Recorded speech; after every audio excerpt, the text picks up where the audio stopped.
দেখে নিতে পারো। আবার মহান আল্লাহর নাম হলো সত্তার। কিয়ামতের কঠিন ময়দানে আমার মহান আল্লাহ তোমাদের 70টি দোষ মহান আল্লাহ ডাকিয়ে নিবে।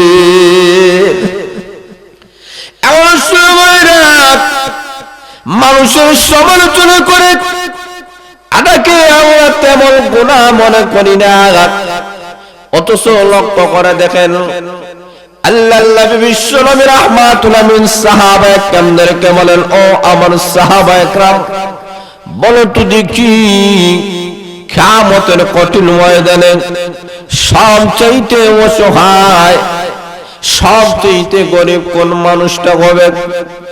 আল্লাহর নবীর প্রশ্নের জবাবে নবীর সাহাবায়ে কেরাম বলেন, ইয়া রাসূলুল্লাহ, ইয়া হাবিবাল্লাহ, আগো নবীজি, ওই মানুষটা তো সবচাইতে বড় অসহায়, সবচাইতে বড় গরিব নিঃস্ব। যেই মানুষের টাকা নাই, যেই মানুষের পয়সা নাই, যেই মানুষের গাড়ি নাই, বাড়ি নাই, যেই মানুষের দল সম্পদ নাই, ওই লোকটা তো বড় অসহায়। আল্লাহর নবী বলেন, না, কিয়ামতের কঠিন ময়দানে ওই লোকটা সবচেয়ে বেশি অসহায়। যেই লোকটা নেক আমলের কোনো অভাব নাই, নামাজের কোনো অভাব নাই, তেলাওয়াতের কোনো অভাব নাই, জিকির আজকারের কোনো অভাব নাই, হজের কোনো অভাব নাই, যাকাতের কোনো অভাব নাই, সদকার কোনো অভাব নাই, কিন্তু লোকটা মানুষের হকগুলো আদায় করে নাই, মানুষের দুশ্চর্চা করে, সমাজের মধ্যে বেড়াইছে, এমন ভাবে মানুষের দুশ্চর্চা করা শুরু করে দিয়েছে। এই কারণে কেউ যদি আপনার দোষ তালাশ করে, আপনি মন ঘাবড়াবেন না, আপনি চিন্তিত হবেন না, কারণ তার নেকিটা আপনার আমলনামায় আসে, আপনার গুনাহটা তার আমলনামায় যায়। জোরে বলেন ঠিক না বেঠিক? এই কারণে একজন আল্লাহর ওয়ালি যার সমালোচনা করা হলো, আল্লাহর ওয়ালি প্রতিদিন রাত্রি বেলায় তার বাড়ির মধ্যে মিষ্টি পৌঁছায়া দেয়। লোকেরা বলে, হুজুরে গো, ওই লোকটা না সারাদিন আপনার সমালোচনা করে বেড়ায়, আপনি তার বাড়িতে মিষ্টি পৌঁছায়া দেন, এটা কেমন হতে পারে না? আল্লাহর ওয়ালি মুস্কি হাসি দিয়ে বলেন, তোমরা বুঝবা না, তোমরা এটার মর্যাদা তোমরা বুঝবা না। কিছুদিন চলে যাওয়ার পরে ওই লোকটা এখন আর সমালোচনা করে না, আল্লাহর ওয়ালি মিষ্টি দেওয়া বন্ধ করে দিলেন। লোকেরা বলে, হুজুর গো, এখন সমালোচনা করেন, আপনি মিষ্টি বন্ধ করে দিলেন, কোলে তো আপনি দেন, কারণটা কি? আল্লাহর ওয়ালি বলেন, যতক্ষণ পর্যন্ত লোকটা আমার সমালোচনা করত, ততক্ষণ পর্যন্ত তার নেকিগুলো আমার আমলনামায় আসতো, আমার গুনাহগুলো তার আমলনামায় চলে যেত। এত বড় উপকার যেই লোকটা আমার করেছে, এমন লোকটাকে মিষ্টি নয় আরো ভালো জিনিস খাওয়ানো দরকার। যারা বলেন ঠিক না ঠিক? এমন লোকটা বলে না, এমন যদি হয়ে যায়, কত কষ্ট করে আমি নামাজ পড়ি, আমি তেলাওয়াত করি, আমি জিকির আজকার করি, কিন্তু টুর দ্বারা দুই একটি কথা বলে মানুষের সমালোচনা করে জন্য আমার নেক যদি সব বরবাদ হয়ে যায়, তাহলে এমন সমালোচনা আর আমি করতে চাই না। আল্লাহর ওয়ালি গো, আপনার হাতে হাত রেখে আমি তওবা করলাম, বাকি জিন্দেগীর জন্য আমি সংশোধন হয়ে গেলাম। এখন শুনবেন, আল্লাহর নবী বলেন, সেই কিয়ামতের কঠিন ময়দানে এক শ্রেণীর মানুষেরা দাঁড়াবে, আয় আল্লাহ, এই মানুষেরা আমাদের হকগুলো নষ্ট করেছে, আমাদের সম্মান হানি করেছে, জবান দ্বারা আমাদের গীবত করেছে, আমাদের মালহানি করেছে। আয় আল্লাহ, আজকে হাসরের ময়দানে তোমার দরবারে বিচার চাই। কেন আল্লাহ বিচার নেবেন? আল্লাহ রাব্বুল আলামিন বলেন, আনা মালিক ইয়াউমিদ্দিন,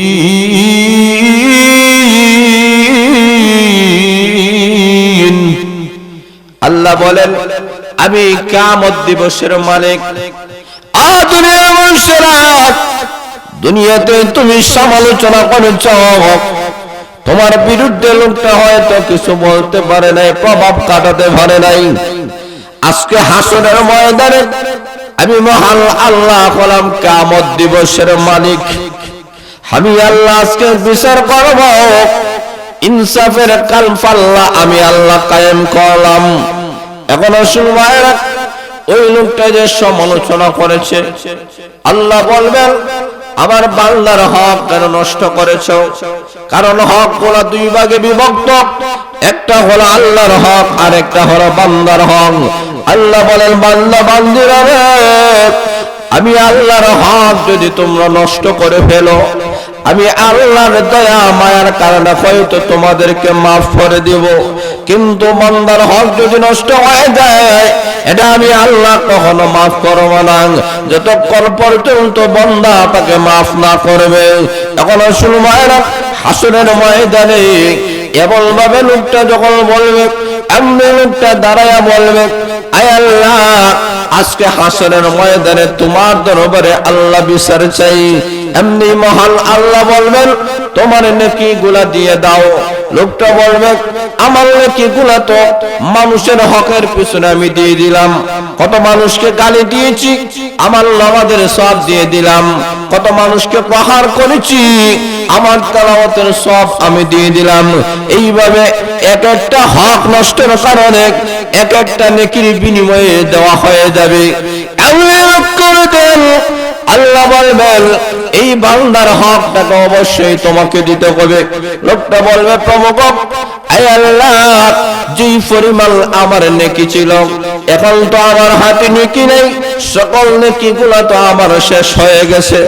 আল্লাহ ডাক দিয়ে বলবেন নেকি যেহেতু তোমার নাই, এখন তো টাকা পয়সার কোনো হিসাব নেই, এখন পাউন্ড আর ডলারের কোনো হিসাব নাই, এখন নেকি প্রতির মাধ্যমে হিসাব হবে। তোমরা শুনাও, ওই লোকটার যেই সমস্ত গুনাহ আছে, ওই গুনাহগুলা তোমার কাঁধের মধ্যে নিয়ে দাও। তখন ওই লোকটা গুনাহগুলো তার কাঁধের মধ্যে নিয়ে ওই লোকটা জাহান্নামের দিকে রওনা করবে।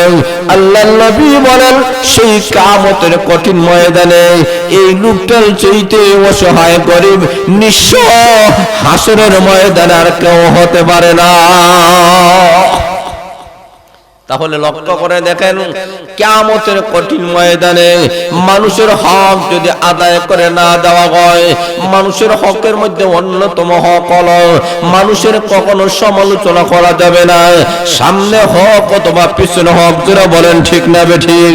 আল্লাহ রাব্বুল আলামিন এই দোষটাকে বড় দোষ বলেছেন। এই দোষটা সামান্যতম নয়, বড় দোষ। এই কারণে মানুষের দোষ চর্চা কখনো করা যাবে না।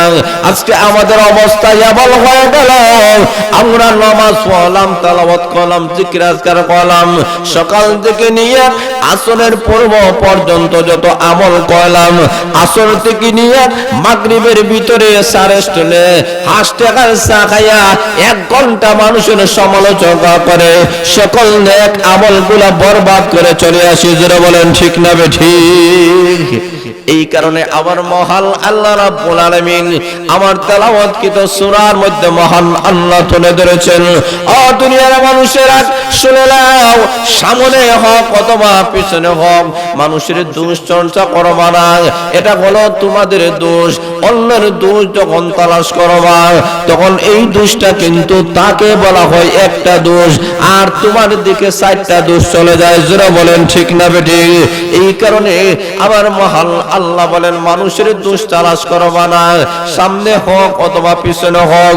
2 নম্বর হলো এদের 3 নম্বর 1 নম্বর হলো সামনে সমালোচনা করে, 2 নম্বর হলো পিছনে সমালোচনা করে, 3 নম্বর হলো এই মানুষগুলোর দোষ হলো এরা শুধুমাত্র সম্পদ জমা করে। জোরে বলেন নাউজুবিল্লাহ। এরা শুধুমাত্র সম্পদগুলোকে জমা করে, শুধু জমায়, ব্যাংক ব্যালেন্স বাড়ায়, শুধু দুনিয়াদার আখিরাতের জন্য এরা দিতে চায় না, শুধু সম্পদ বাড়াতে থাকে, সম্পদ গণতে থাকে। এমন শ্রেণীর মানুষ সমাজে আছে কি নেই?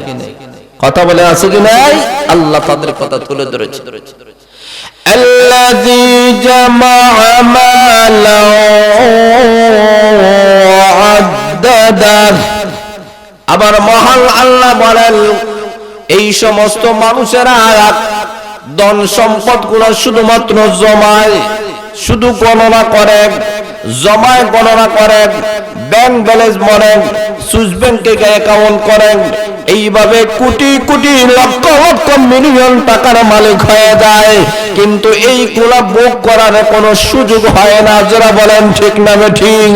এই সমস্ত মানুষেরা শুধুমাত্র দুনিয়া কামানোর জন্য টাকা পয়সা জমায়, কিন্তু লক্ষ্য করে দেখেন যে সম্পদ গুলো আপনার হয়েছে, এই সম্পদ যদি আল্লাহর রাস্তায় আপনি দান করেন, ইসলামে মাহফিল করতে গিয়ে খরচ করেন, মসজিদ বানাতে গিয়ান, মাদ্রাসা বানাতে গিয়ান, এতিম গরিব মিসকিনদেরকে দান করতে গিয়ে যে সম্পদ উপার্জন করেন, এটা কিন্তু কখনো দোষের বিষয় নয়, বরং এই সম্পদ তোমার নিয়ামত।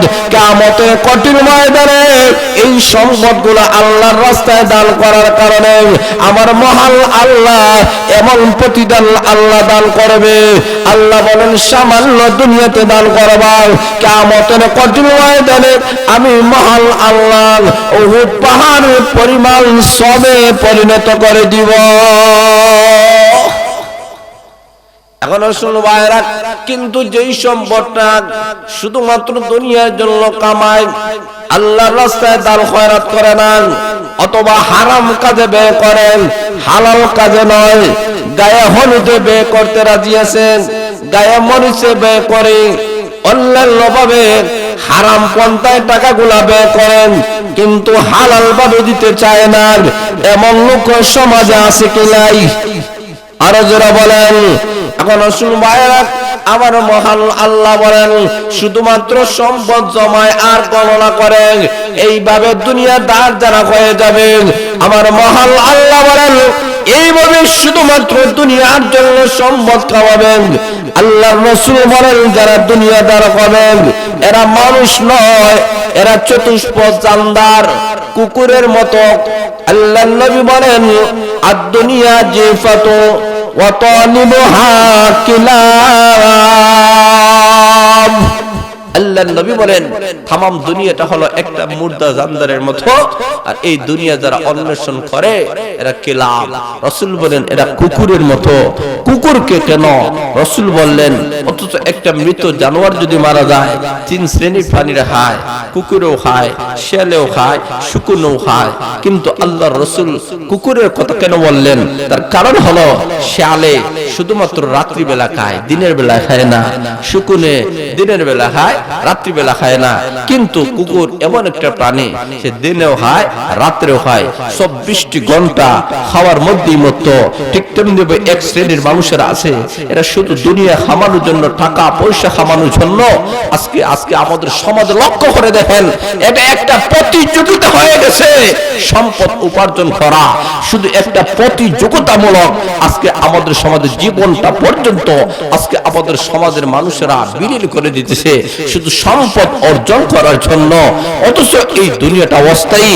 আল্লাহর রাসূল বলেন এই দুনিয়ার উদাহরণ এমন গাছের, আল্লাহর রাসূল বলেন এটা গাছের এই সূর্যের ছায়ার মতো, সকালে একদিকে বিকালে আরেক দিকে। জোরে বলেন ঠিক না ঠিক? সকালে অমুক লোক দুনিয়াতে আছে, বিকালে এই লোকটা দুনিয়াতে। আরো জোরে বলেন। ইহা হাম সব মুসাফির হায়াত ওহি আখির ঠিকানা, কবি আগে রওয়ানা হয়, কবি পিছে রওয়ানা। এই দুনিয়াটা অস্থায়ী, এই কারণে দুনিয়ার জন্য আপনি ততটুকু খামান যতটুকু সময় এই দুনিয়ার মধ্যে আমরা বসবাস করব।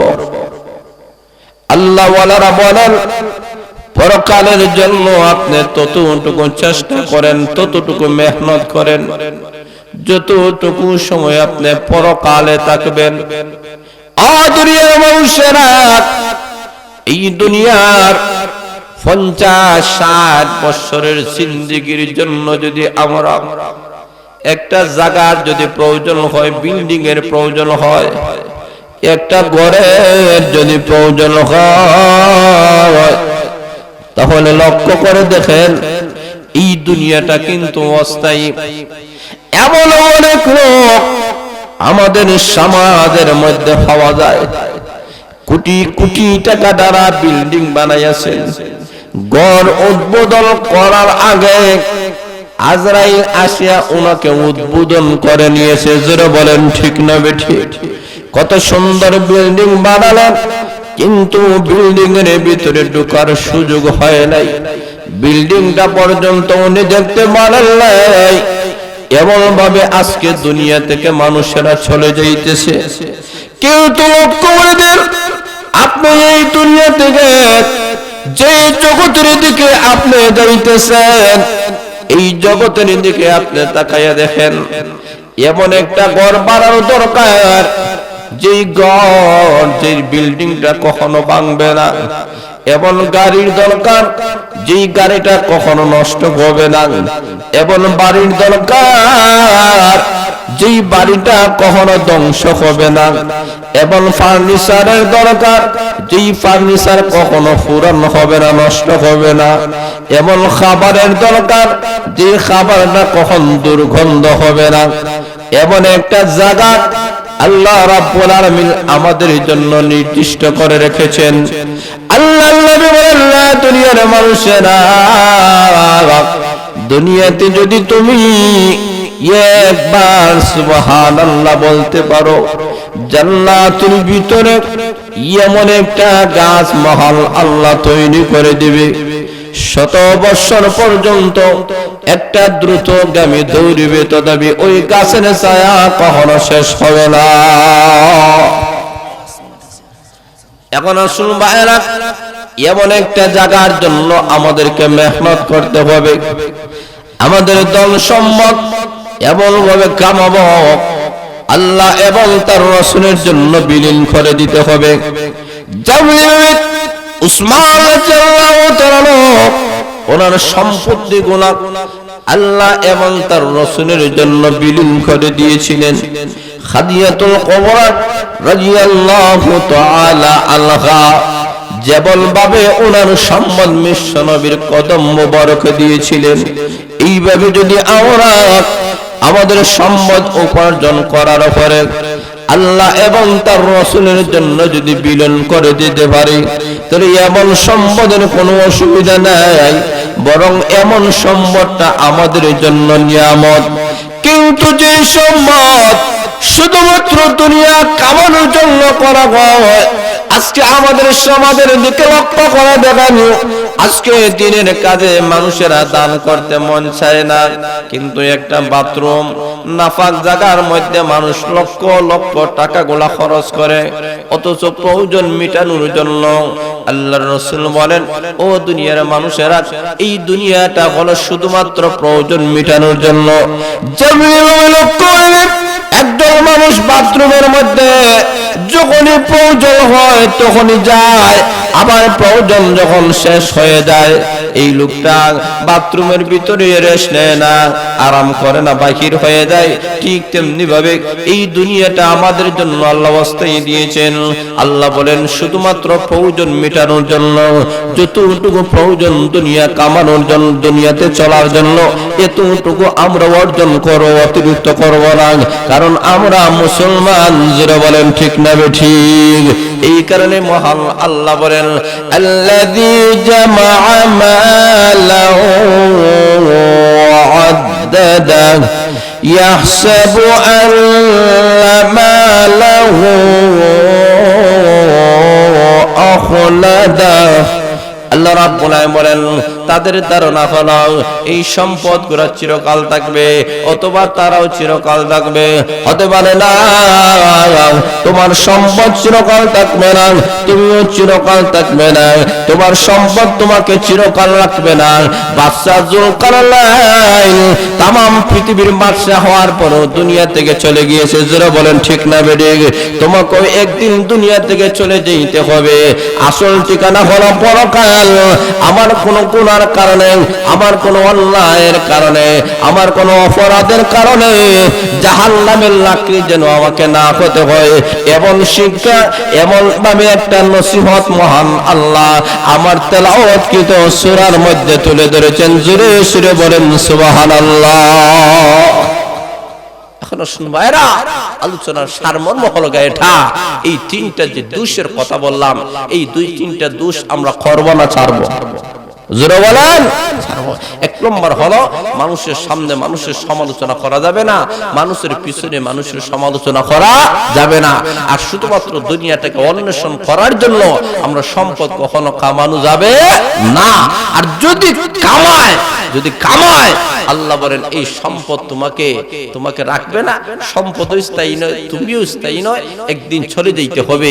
তখন তোমার অবস্থা কেমন হবে? এই তিনটা দোষী হয়ে যদি তুমি কবরবাসী হও, আল্লাহ বলেন তোমাকে জাহান্নামের আগুনে জ্বালাবে। আল্লাহ হুতামা নামক জাহান্নামের আগুনে জ্বালাবে। এমন একটা জাহান্নাম, আল্লাহ রাব্বুল আলামিন বলেন এই জাহান্নামে ঢুকানোর পরে এই আগুনটা তোমার অন্তরের ভিতর পর্যন্ত পৌঁছে যাবে, যা তুমি কখনো সহ্য করতে পারবে না, বরদাস্ত করতে পারবে না। যদি দুনিয়ার একটা মমের আগুন সহ্য করতে না পারো, জাহান্নামের ভয়াবহ শাস্তি কিভাবে তুমি বরদাস্ত করবা? এটা কখনো পারবে না। যদি না পারো তাহলে এই তিনটা দোষ কখনো করা যাবে না। তিনটা দোষ থেকে নিজেকে মুক্ত রেখে আমাদেরকে কবরের বাসিন্দা হইতে হবে। জোরে বলেন ঠিক না ঠিক? এই গুণগুলা সত্যিকার অর্থে আল্লাহ ওয়ালাদের গুণ যদি অর্জন করতে হয়, এই তিনটা দোষ আমাদেরকে ছাড়তে হবে। এই তিনটা দোষ যারা বর্জন করবে, আল্লাহ রাব্বুল আলামিন বলেন এদের ভালো অবস্থান, এদেরকে আল্লাহ জান্নাতের মেহমান বানাবে। আর তিনটা দোষ যদি থাকে, আল্লাহ বলেন জাহান্নামের লাকড়ি হবে। তুমি হয়তো মনে করো এটা স্বাভাবিক দোষগুলা, কিন্তু আল্লাহ বলেন না, ভয়ঙ্কর দোষ এইগুলা। এই কারণে তোমাকে জাহান্নামের লাকড়ি বানানো হবে। ছোটখাটো গুনাহ নয়, তাকে কবিরা গুনাহ বলা হয়। জোরে বলেন ঠিক না ঠিক? আল্লাহ রাব্বুল আলামিন আপনাদেরকে আমাদেরকে সবাইকে যেন এই তিনটা দোষ থেকে মুক্ত হয়ে আমাদের জীবন গড়ার তৌফিক আল্লাহ দান করে। শোনেন আমিন।